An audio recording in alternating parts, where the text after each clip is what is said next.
21장입니다.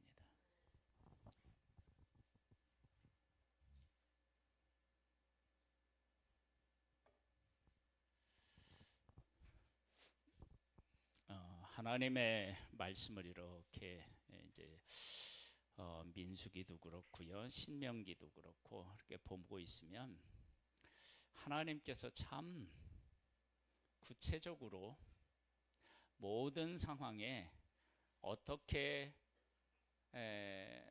살아야 되는지를 참 말씀해 주시는구나, 그런 것을 느끼게 됩니다. 이것이 이제 왜 필요하느냐 그러면, 하나님의 백성들은 애굽에서 종살이했어요. 그들의 생활은 아주 단순했다고요. 광야에서의 삶은 약속의 땅에 또 들어가서 살아가는 것하고는 완전히 또 다르다고요. 그래서 이제 약속의 땅에 들어가서 여러 가지 일들을 경험할 때 하나님의 백성들이 질문을 할 수밖에 없어요. 우리가 하나님의 백성인 건 틀림이 없는데, 이럴 때는 하나님의 백성으로 어떻게 살아야지? 어떻게 해야지? 어떻게 해야지? 이런 질문들이 나올 게 뻔하다고요. 그래서 하나님께서 한 가지 한 가지를 다 어떻게 해야 될지를 말씀해 주셨다고요. 그래서 그 말씀대로 살면 돼요. 근데 살면 되는데 하나님의 뜻은 우리가, 육신을 입은 우리가 살고 싶은 삶하고는 다르죠. 그 다른 삶을 하나님의 말씀을 가지고 우리를 다듬어 세워나가는 거예요. 그 작업이 하나님의 백성들에게 있어서 하나님의 백성으로 세워지는 아주 중요한 과정이죠. 그래서 우리들이 하나님의 말씀을 읽고 그 말씀 속에서 하나님의 뜻하시는 바를 깨달아 알고 그렇게 우리들이 살아야 되는 것은, 우리가 하나님의 말씀을 읽고 또 등한히 하고 소홀히 하면 반드시 육신적인 성향이 우리에게 자연스럽게 나옵니다. 그래서 그것을 뛰어넘어서 통과해서 하나님의 뜻대로 살아가려면 항상 하나님의 말씀을 옆에 놓고 그 말씀을 읽고 묵상하고 그 가운데 지켜서 행해야 돼요. 한번 볼까요? 21장 보면, 네 하나님 여호와께서 네게 주어, 누가 주느냐? 하나님이 주어서 네게 주어 차지하게 하신 땅에, 그러니까 전적으로 약속의 땅에 들어가는 것은 하나님의 은혜임을 분명히 하고 있습니다. 이것은 약속의 땅에 들어갔을 때뿐만 아니에요. 광야에 있을 때는 누구의 은혜로 살았나요? 하나님 은혜로 살았죠. 그럼 종살이 할 때는요? 어떻게 그 하나님의 은혜 있으면 종살이를 안 해야지.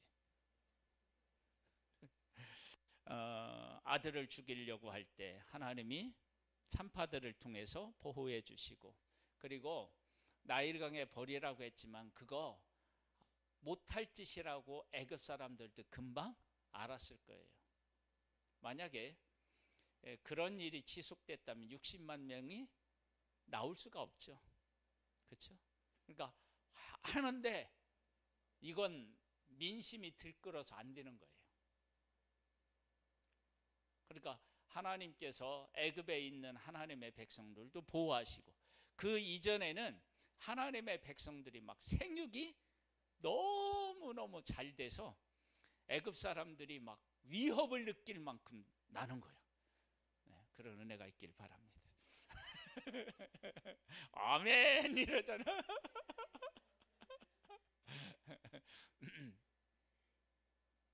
그러니까 인간은요, 어디에 있든지 어떤 상황에 처해 있든지 하나님의 전적인 은혜가 아니면 살 수가 없습니다.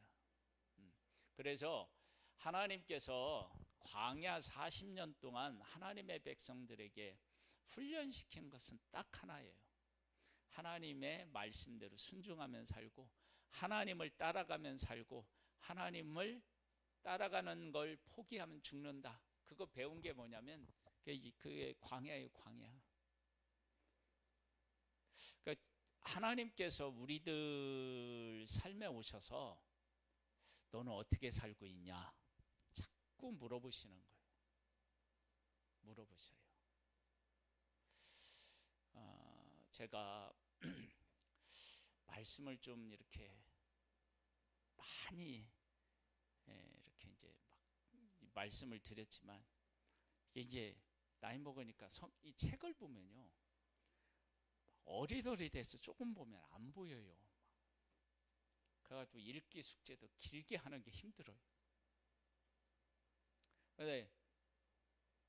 그래서 그런 우리들에게 요즘 세상은 너무 좋아요. 그냥 유튜브에 들어가면 성경이 뭐 얼마나 많은 사람들이 해서 올려놨는지 몰라요. 그걸 듣는 거예요.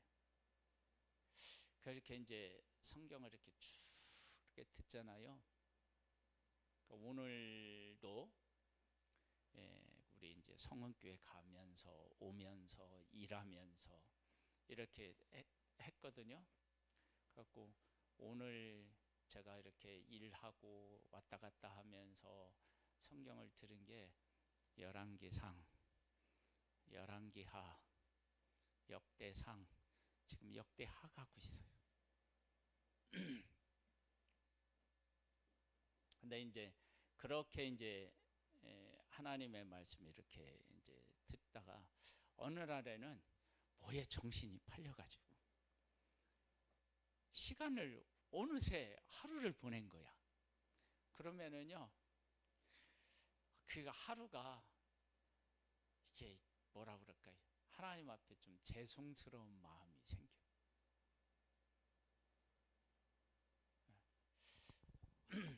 하나님의 말씀이 우리에게 오면요, 제일 좋은 게 뭐냐? 하나님이 보이고 내가 보여요. 하나님도 보이지만 하나님 안에서 나도 보여요. 얼마나 그게 은혜인지 몰라요. 그러니까 하나님께서 하나님의 백성들에게 광야를 통과한 후에 구름기둥 불기둥 떠나면 어떻게 해요? 고통스럽잖아요. 그러니까 그것이 이동하는 대로 따라가면 광야인데도 거기는 광야가 아닌 거야. 시원하고 따뜻하고. 그걸 40년 동안 경험하게 하셔서 약속의 땅에 와도 하나님이 이렇게 말씀하신 것을 듣고 이 말씀대로 살면 시원하고 따뜻하고, 이제 그런 것들을 하나님이 훈련을 시키시고, 그 훈련을 잘 받은 하나님의 백성들이 여리고성 앞에서 어떻게 하느냐? 하나님의 말씀하신 대로 순종해요. 여러분, 여리고성에서 하나님이 하나님의 백성들에게 그러한 그 전쟁에서의 싸움의 법칙을 하나님이 그렇게 하지 않았으면 그렇게 전쟁을 한 일이 인류 역사상 없었겠죠.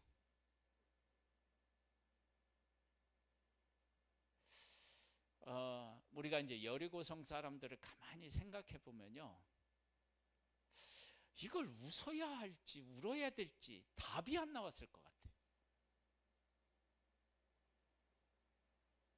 아니, 쟤들이 요단강을 건너서 약속의 땅을 뭐 차지한다고 하는데, 걔들이 뭐 화살을 쏘나 보니까 뭐 창을 가지고 있나 뭐 이게, 그리고 전쟁을 하는데 자기 성을 그냥 돌고 가서 자고 돌고 자고. 한편으로는 비웃었을 수도 있지만 한편으로는 공포스러울 수도 있었던 거예요. 왜? 그들은 광야에서 살아남았고요, 애굽을 이기고 왔거든요. 그러니까 하는 짓을 보면 웃긴데 웃을 수가 없는 거. 아마 그런 마음이었을 것 같아요. 하나님께서 하나님의 백성들을 이제 약속의 땅에 들어가서 살 때 어떻게 되느냐? 예, 네 하나님 여호와께서 네게 주어 차지하게 하신 땅에서 피살된 시체가 들에 엎드러진 것을 발견하고 그 쳐 죽인 자가 누구인지 알지 못하거든. 너희 장로들과 재판장들은 나가서 그 피살된 곳에 사방에 있는 성읍의 원근을 잴 것이요. 재가지고 제일 가까이 있는 사람, 그 성읍 사람들이 와서 그 억울하게 죽은 사람에 대한 것들을 예의를 갖춰서 장례를 잘 치르게 했었다고요. 그러면 이런 일들이 약속의 땅에서 있다는 거예요. 그러니까 하나님의 백성들 가운데서도 이런 일이 있는 거예요. 있는데 하나님께서는 그 억울한 사람을 내버려 두시지 않고 관심을 갖는데, 하나님이 이걸 안 하신 것을 우리가 어떻게 받아들여야 될지 모르는데, 하나님께서 이렇게 엎드려져 앉아 있을 때 여기에 2절에 보면 장로들과 재판장들이 있잖아요. 이들에게 야, 얘 죽인 자는 누구누구다, 잡아서 족쳐라. 이러실 수도 있을 텐데 그건 안 해요.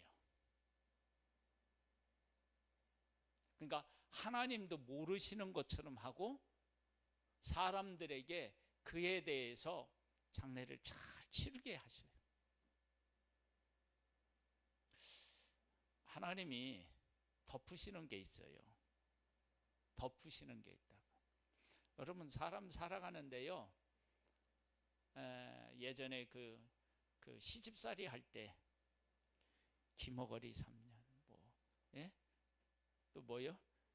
벙어리 3년, 그러라고 했잖아요. 근데 사람끼리 살아갈 때요, 봐도 못 본 척 할 때가 있어야 돼요. 하나님도 봐도 못 본 척 한 거예요. 그러면서 하나님이 하신 일이 뭐냐면, 그가 억울하게 죽은 일에 대하여 하나님이 얼마나 안타깝게 여기시는지 그 마음을 그 백성들에게 이렇게 하라고 하시는 것을 통해서 보여주셔요. 여러분, 우리가 하나님을 믿는다, 하나님을 안다라고 할 때 우리 이렇게 항의할 수 있잖아요. 하나님, 이 사람이 이제 들에서 피살됐는데, 아니 이 사람 안 나가서 피살 안 되게 하든지 이렇게 하시면 얼마나 좋습니까? 그렇게 항의할 수 있잖아요. 근데 아무도 모르게 죽은 거예요. 하나님은 아시는데 누가 했는지에 대해서 아무런 말씀도 없고, 그 사람이 그렇게 억울하게 죽은 일에 대해서 하나님이 외면하시지 않고 관심을 가지고, 그리고 장로들과 재판장들까지도 동원하고, 예? 제사장들까지 다 동원해서 장례를 잘 치르게 하고, 그렇게 하면 어떻게 되느냐? 8절 마지막 부분에 보면 이렇게 나와요. 그 피 흘린 죄가 사함을 받으리니. 그러니까 억울하게 한 것이, 그건 분명히 죄잖아요. 그런데 그 죄가 이렇게 죽은 사람에 대해서 하나님의 말씀하신 대로 잘하면 사함을 받는데요. 그러니까 하나님께서 하나님의 백성들이 약속의 땅에 들어가서 어떤 마음을 갖고 살아야 하는지에 대하여서 이런 것을 통해서 말씀하고 계셔요. 그러면은, 야, 네가 억울한 일 당했지. 근데 나를 억울하게 한 사람을 하나님이 손 안 봐주실 수 있어요. 이 죽인 사람에 대한 얘기가 하나도 안 나와요. 손 안 봐주실 수도 있어요. 그런데 그 사람을 하나님이 손 안 봐주셔도 하나님이 나를 위로하시면 그게 진짜 위로가 되는 거예요. 그런데 우리는 그 사람이 어떻게 돼야 되느냐라고 하는 것에 대한 관심을 많이 가질 수 있는데, 그게 아니고 하나님이 그 일을 통해서 나에게 어떤 마음을 가지고 나를 돌보고 계시는지, 그걸 보면 원수를 갚지 않아도 그 일에 대해서 해방될 수 있어요. 그러니까 그런 은혜를, 우리가 그런 하나님을 만나야 돼요. 그러면 어떻게 되느냐? 이런 하나님을 만나면 우리가 억울한 일을 겪잖아요. 그러면 그 사람을 통해서 그 문제를 해결하려고 하지 않고 하나님을 만나요. 그러면 그 하나님이 사람이 주지 못하는 답을 우리에게 주신다고요. 이제 그런 은혜를 경험하게 되면 우리의 삶이 하나님에게 뿌리를 깊이 두고 하나님과 함께 살아가는 복을 누리게 되는 거예요. 그게 제일 중요합니다. 제일 중요해요. 그 다음에 10절로부터 보면, 네가 나가서 적군과 싸울 때에 네 하나님 여호와께서 그들을 네 손에 넘기심으로 네가 그들을 사로잡은 후에 네가 만일 그 포로 중에 아리따운 여자를 보고 그에게 연연하여 아내를 삼고자 하거든 그를 네 집으로 데려갈 것이요, 그는 그 머리를 밀고 손톱을 베고 또 포로의 의복을 벗고 그 집에 살며 그 부모를 위하여 한 달 동안 애곡한 후에 네가 그에게 들어가서 그의 남편이 되고 그는 네 아내가 될 것이요. 여기는 이제 그렇다고 그래요. 그 다음에 뭐라고 나왔냐면, 그 후에 네가 그를 기뻐하지 아니하거든 그의 마음대로 가게 하고 결코 돈을 받고 팔지 말지라. 네가 그를 욕보였은적 종으로 여기지 말고 뭘로 여기라는 거예요? 아내로 여기라는 거예요.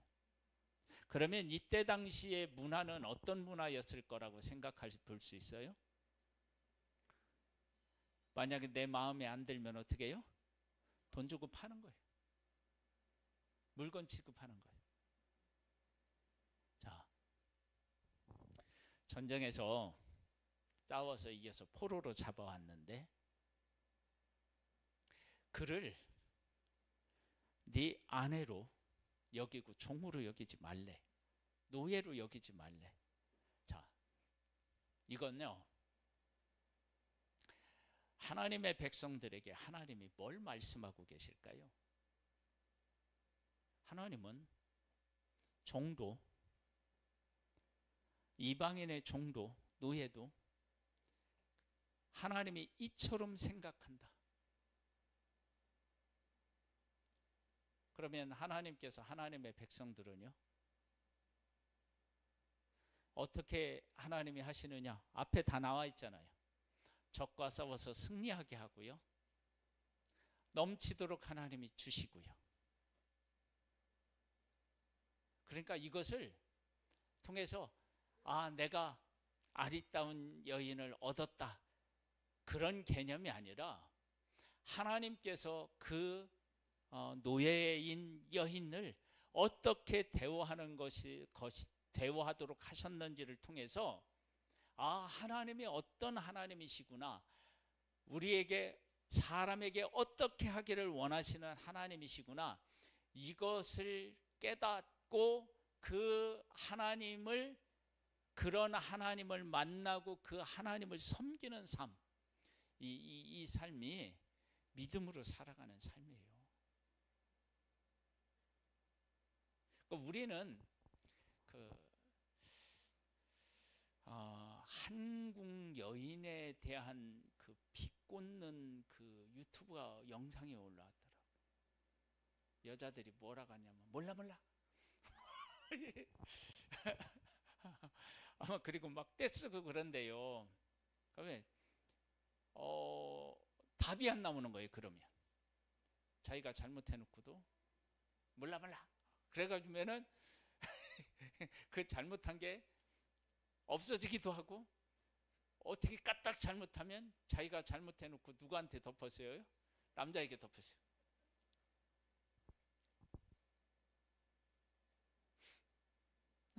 한번 잘 생각해 보세요.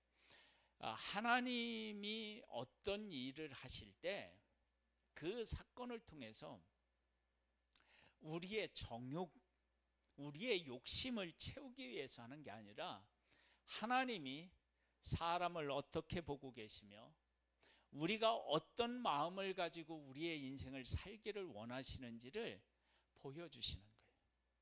이 얘기하고 이 얘기하고는 전혀 다르지만요.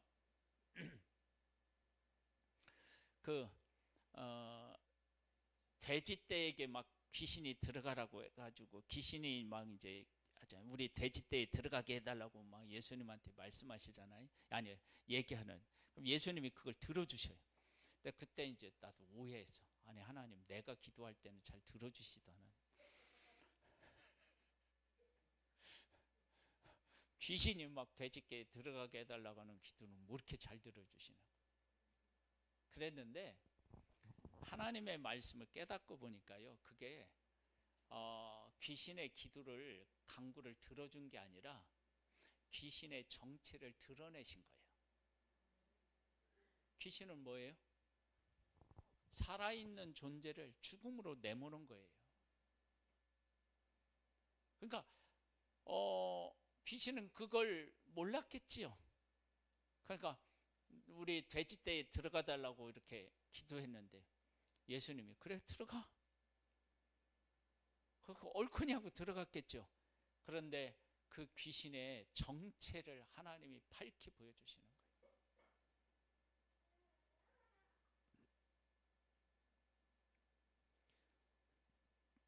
그걸 통해서 하나님은 우리가 살아가는 삶에서 아니, 어떻게 저 사람은 잘 되고 저 사람이 바라는 것들은 잘 이루어지냐, 어? 그런 일들이 우리 가운데 있을 때 그 속 내면을 잘 들여다보면 진짜 삶에서 중요한 것이 무엇인지를 그 안에 이렇게 볼 수 있게 해놓으셨다고요. 근데 우리는 거기에 대해서 관심이 있나요, 없나요? 별로 없어요. 뭐 어떤 데 관심, 무엇을 먹고 입고 마실까, 이런 데 관심이 많죠. 먼저 그의 나라와 그의 의를 구하는 그 일에 대해서는 그렇게 관심이 없어요.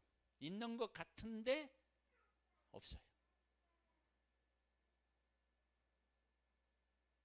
그래서 이런 일들을 통해서 하나님은 사람이 야, 이쁘다, 내 소유가 되었으면 좋겠다 갖고 인간의 욕망을 하나님은 헤아려 주시는 건, 그렇게도 얘기할 수 있겠지만 더 깊이 들어가 보면 한 사람의 삶에 대해서 이때 당시 노예들은 돈으로 사고 팔 수 있는데, 그런데 그게 아닌 존재를 하는 걸, 그러면 이것은 하나님의 백성들 입장에서 보면 어떤 것을 기억하게 하느냐면, 애굽에서 나올 때 그들이 종살이 했잖아요.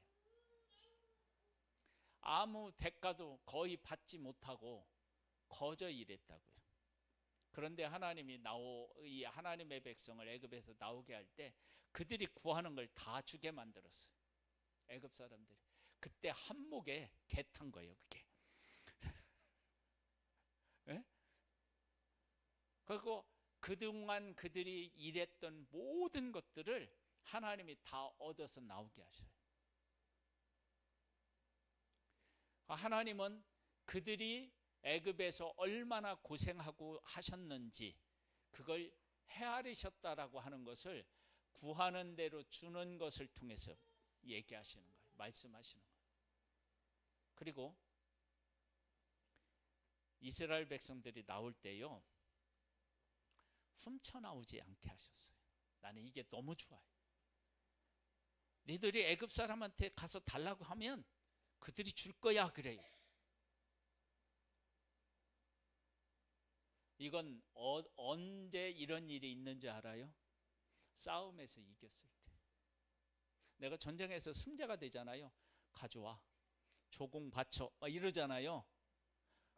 그러니까 너희들이 애굽 사람을 완전히 이겼어, 내가 완전히 이겼어, 그걸 선언하신 거예요. 그러니까 그게 돈만 가져오는 게 아니고 하나님이 그걸 그렇게 그들에게 말씀하신 거라고요. 그러면서 여기도 이제 이렇게 말씀하셔요. 그 다음에 이제 장자에 대한 얘기가 나오는데요. 한 여인이 사랑을 받고 한 여인은 미움을 받는데, 미움을 받는 여인이 장자인 거예요. 낳은 아들이. 그리고 사랑받는 여인에게서 낳은 아들은 그 다음인 거야. 그러면 미움을 받는 여인에게서 낳은 그 아들을 장자로 삼아서 몫을 어떻게 하라고요? 2배를 주라는 거예요. 근데 하나님은 이렇게 하시면서, 아니 이렇게 우리 보고 하라고 하시면서요, 하나님은요 장자를 선택하지 않고요 차자를 선택하고 뭐 막내를 선택하고, 하나님은 자기 마음대로 해요.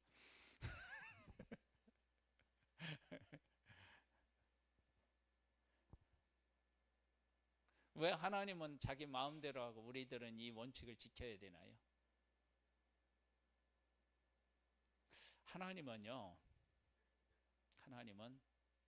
어떤 일을 하실 때 우리처럼 꼼수를 쓰시는 분이 아니에요. 하나님의 하나님이 하시는 귀한 일을 사람들에게 설명하려면 그렇게 하실 수밖에 없는 일이 있어요. 하나님이 아브라함을 부르셨어요. 아브라함이 아버지가 우상을 섬겼다고 그랬잖아요. 그렇죠? 먼저 아브라함을 하나님이 부르셔서 약속의 땅을 선물로 주셨어요. 이 부르심을 사람들이 제대로 이해하지 못하는 거야. 그리고 이 부르심에 대한 하나님의 절대적인 주권을 사람들이 잘 모르는 거예요. 그래서 어떻게 해야 되느냐? 이삭에게 에서와 야곱 쌍둥이를 주어요. 쌍둥이, 믿음의 가정에서 쌍둥이. 근데 하나는 사랑하고 하나는 버린대요. 이 하나님의 절대 선택에 대한 주권을 이야기하는 거예요. 그런데 이 선택을 이야기할 때 이 선택을 제대로 이해하는 사람이 한 사람도 없었어요. 이삭도 이해하지 못했고요, 리브가도 이해하지 못했고요, 에서도 이해하지 못했고, 야곱도 이해하지 못했어요. 그래서 그 문제 가지고 막 집안이 난리예요.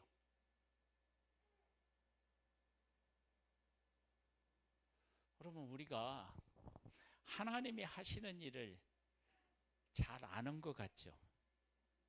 이삭이, 아브라함이 자기를 모리아산에서 번제를 드릴 때 얼마나 순종을 잘해요? 대단한 사람이잖아요. 그런 사람인데 하나님의 숙제를 풀지를 못해요. 여러분, 그래서 내가 어떤 면에서 위대한 하나님의 사람으로 막 신앙 고백을 했다고 교만해지면 큰일 납니다. 그러면 어떻게 되느냐? 망해요. 망한다고요. 교만은 뭐예요? 앞잡이에요, 앞잡이요. 그러니까 조심해야 돼요. 그러니까 하나님이 이삭이 그렇게 순종하고 그래서 이삭의 가정에 숙제 하나를 딱 던지니까 풀지를 못해요.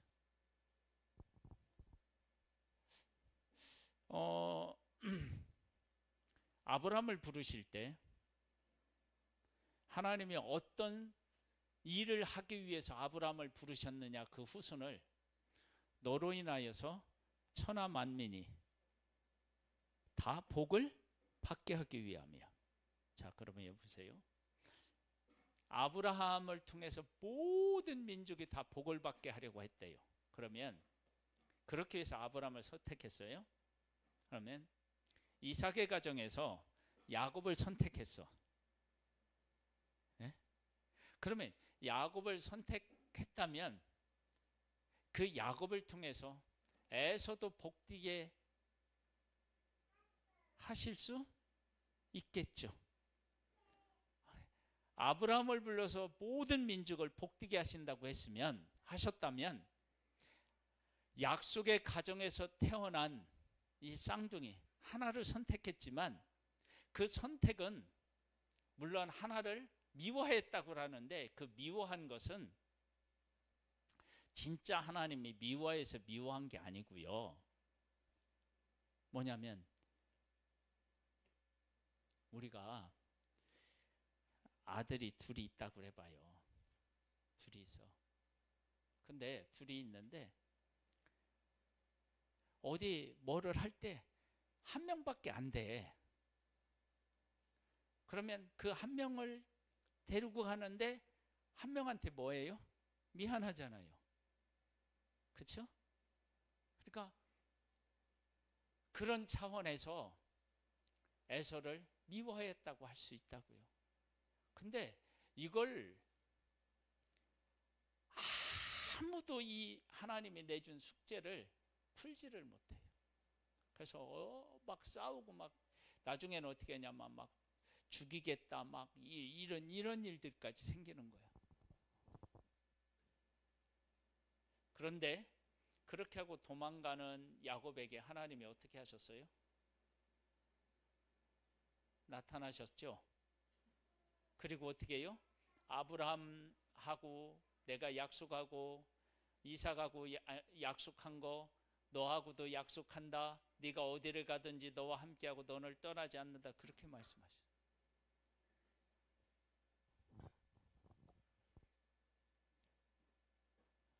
그러면 이러한 일들을 통해서 그 야곱은 뭘 배워야 되느냐? 내가 하나님의 사랑을 받는다 하는데 나는 하나님을 잘 몰랐구나. 하나님의 뜻도 몰랐구나. 그래서 그런 것들을 통해서 하나님을 깨달아 알고 그 하나님과 함께하는 삶으로 바뀌는 거예요. 그래서 위삼촌 라반의 집이 그것을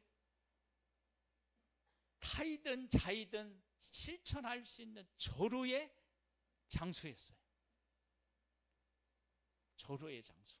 아주 뭐 그거보다 더 좋은 그 장소는 없는 거야. 그러면 거기서 훈련받은 야곱이 약속의 땅에 와서 그 훈련받은 것처럼 살았느냐? 또 그건 아니야. 그러니까 인간은요 늘 부족한 거예요. 늘 부족해. 그러니까 이제 장자를 하라는 거야.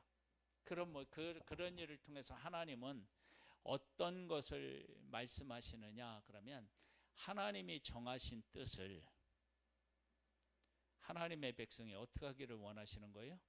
존중히 여기기를 원하시는 거예요. 하나님의 뜻을 존중히 여기기를. 그래서 믿음은 어디 다른 데 있는 게 아니에요. 하나님이 원하시는 것을 소중하게 여기고 그 뜻을 따르는 거예요. 따르는 거. 그리고 나서 패역한 아들은 어떻게 하라고요? 돌로 쳐 죽이래요. 부모님 말씀 안 들으면 돌로 쳐 죽이래. 지금 그러면 어떻게 돼요? 이건요 어떤 의미가 있느냐 그러면 사랑하는 아들인데 부모님의 말씀을 안 들어. 하나님이 치라는 거야. 근데 가만히 돌아보니까 우리가 하나님의 백성인데 하나님을 향하여 그렇게 잘못했는데 그분이 품으신 거야. 우리가 그렇게 잘못했는데 그분은 우리를 품으셨어.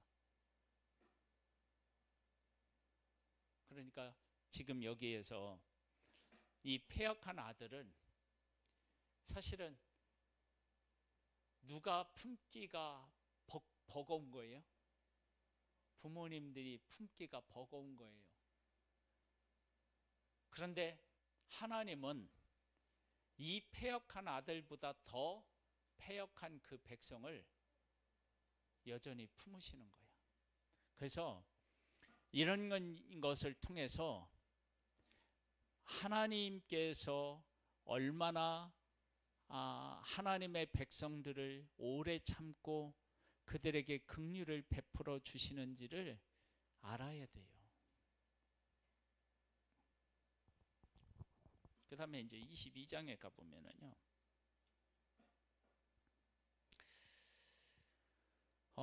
형제의 소나 양이 길을 잃은 것을 보거든 못 본 채 말고, 여기 못 본 채라고 하는 이게요, 아주 이게 뭐라 그럴까요? 그 하나님께서 인간을 이 본성을 아주 깨뜨려 보는 그런 말씀이에요. 왜 그런지 알아요? 우리 누구하고 이렇게 사이가 안 좋거나 그 조금 이렇게 부담스러우면 보고도 어떻게 해요? 못 본 채 하잖아요. 에? 그런데 짐승을 잃었을 때 분명히 봤는데 못 본 척 하면 그 동물이 마음 놓고 막 돌아다닐 거 아니에요. 예? 그러면 나중에 주인이 찾는 일이 어려워지잖아요. 어려워지는데 나는 그 잃은 짐승을 찾는 일이 주인이 찾는 것보다 훨씬 더 어떻게 해요? 쉽죠. 내가 왜냐면 늦게 봤잖아요. 그러면 그가 못 찾으면 나중에 어떻게 하는 거예요? 내가 찾아서 내 걸 할 수가 있어요. 그런 인간의 아주 사악한 것을 하나님이 딱 차단을 하시는 거예요. 그렇다면 이런 일들을 통해서 반드시 그 주인에게 찾아줘라. 이런 걸 통해서 하나님은 무엇을 알 수 있느냐? 그러면 하나님이 각 사람에게 주신 것을 그 사람이 하나님이 그 사람에게 소를 주었다. 여기 뭐 소나 양이나 뭐 이렇게 주었다. 그러면 그걸 길러서 거기에서 나오는 어떤 혜택들을 보는 것들을 하나님이 하나님이 주신 그 사람이 그걸 어떻게 해요? 충분히 누리기를 원하는 거예요. 그래서 하나님이 우리에게 주신 것을 하나님은 어떻게 하기를 원하시냐면 잘 누리기를 원하시는 거예요. 근데 우리들은 주어도 제대로 못 누려. 잘 못 누려요.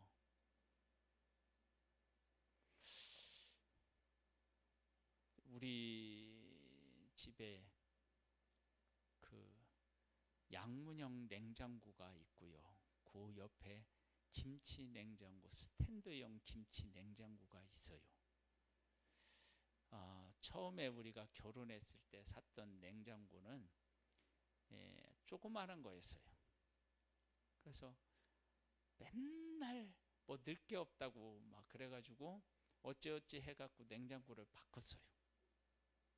지금요, 냉장고요, 그 옆에 김치 냉장고까지요, 빼곡히 들었었어요. 뭐가 그렇게 많은지 몰라.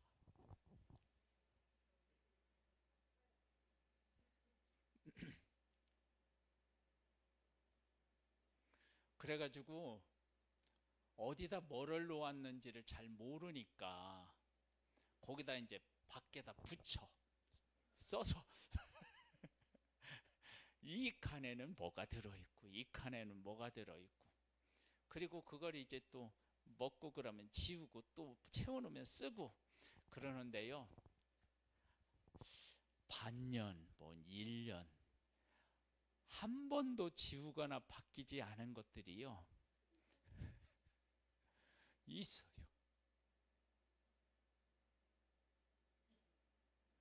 지금 뭔 얘기를 하느냐면, 우리는 우리에게 주어진 것을요 잘 사용을 못할 때가 있어요.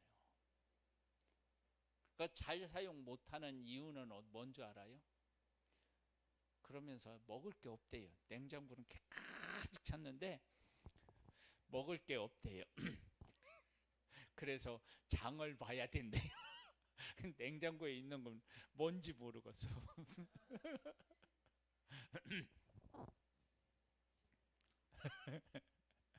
아니 그렇게 채워놓고도요 그걸 다 못 누린다니까요.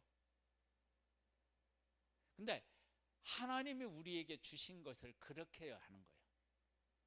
하나님이 주신 게 많은데, 냉장고에 많은데 오늘 밥상을 차리려면 차릴 게 없는 거야. 그러니까 하나님이 주신 게 정말 많은데 오늘 나에게 필요한 건 없는 거야. 그런 건 안 주시는 하나님이신 거야. 그런 형식의 믿음이 우리에게 있다고요. 어리석은 삶인 거예요. 하나님이 주신 게 우리의 삶에 많은데 그걸 제대로 받아 누리지를 못해. 그러니까 하나님은 어떻게 하라고 하시느냐면, 그 사람이 주신 것을 그 사람이 받아 누리기를 원하는 거예요. 그런 하나님, 이런 하나님을 우리가 만나서 그 하나님과 함께 우리 인생을 살아가면 우리 인생이 얼마나 복되고 부유한 삶을 살겠어요. 그런 것을 우리의 삶에서 깨달아 알고 누리는 것, 그걸 뭐라 한다고요? 그걸 믿음이라 하는 거예요. 믿음.